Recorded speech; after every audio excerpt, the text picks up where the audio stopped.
Are you feeling the overwhelming weight of student loan debt? I mean, if you're struggling every single month just to make those really high payments, kind of feeling like your financial stability is just slipping away, well, you are definitely not alone.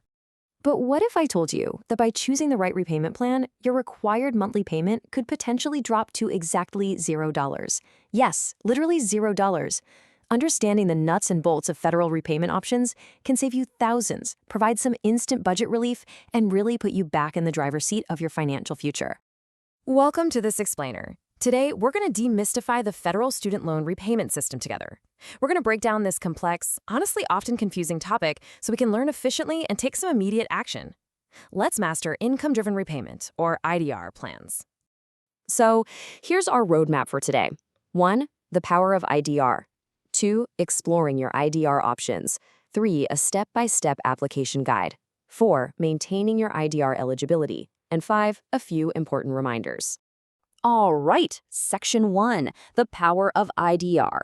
Let's build a quick foundational understanding of what exactly we're dealing with here. Here is how this completely shifts the math. Under a standard 10-year repayment plan, your bill is based entirely on how much you owe and your interest rate, right? And that can lead to some truly terrifying monthly bills.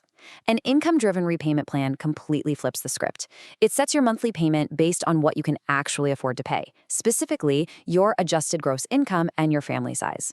Plus, if you stay on an IDR plan, any remaining balance is forgiven at the end of your repayment period, which is typically 20 to 30 years, depending on the specific plan you're on.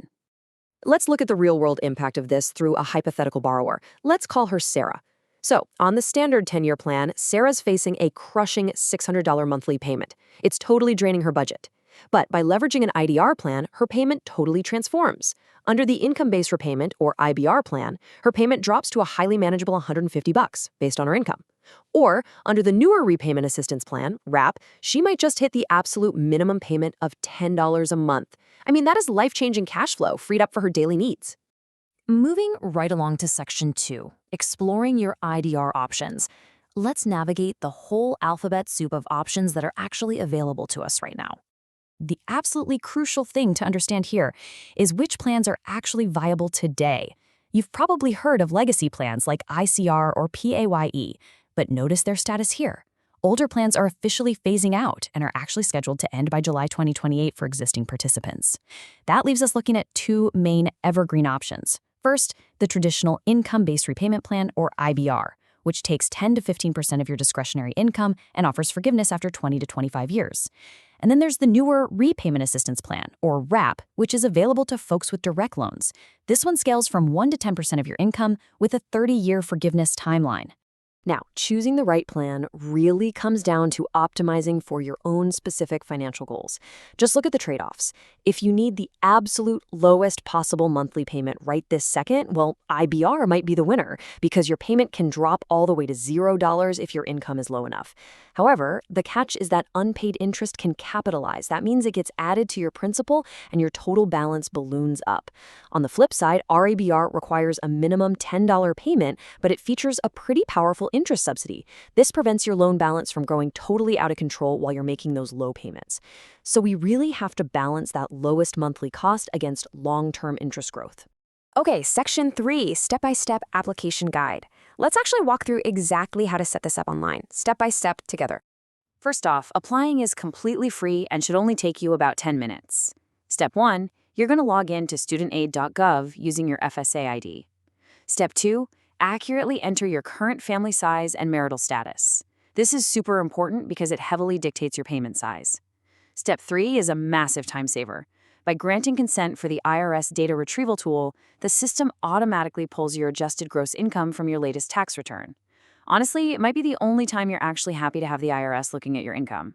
Now, if your income has recently dropped, you can bypass this and just upload manual pay stubs instead.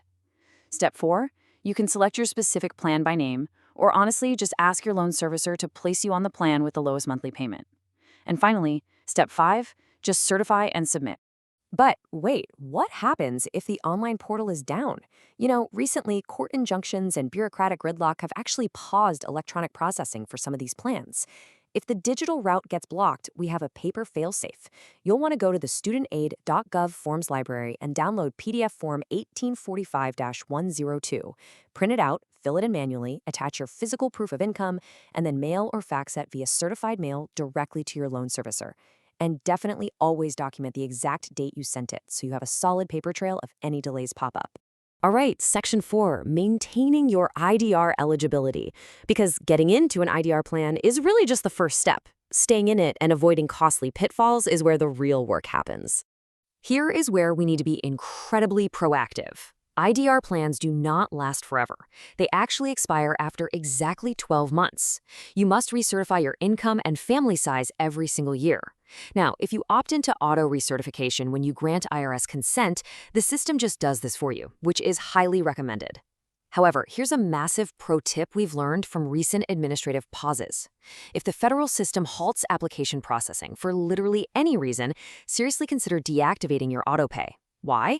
Because if your plan drops due to a system error, your servicer might automatically withdraw that massive 10-year standard payment amount directly from your checking account. Nobody wants that surprise. And finally, never wait for annual recertification if you lose your job. You can request a payment recalculation immediately. I really cannot emphasize this enough. Failing to recertify your income and family size by your annual deadline has immediate and severe financial consequences. If you miss that deadline, your payment will automatically skyrocket right back up to the standard repayment amount, which is completely untethered from your income. And it gets worse. For legacy plans like IBR, any unpaid interest will capitalize. It literally gets added to your principal balance, meaning you'll be paying interest on your interest. So please, keep your deadlines marked on your calendar. Okay, Section 5, important reminders. We've definitely covered a lot of dense material today, so let's make absolutely sure we are fully protected moving forward. Please remember, the information provided in this explainer is for general informational purposes only and does not constitute financial advice.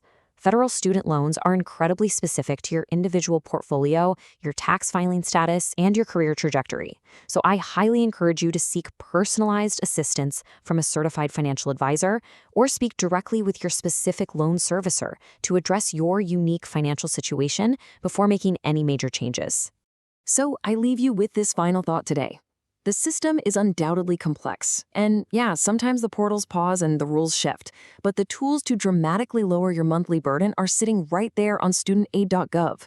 Will you let bureaucratic confusion dictate your monthly budget, or will you log in, review your options, and take control of your financial future today?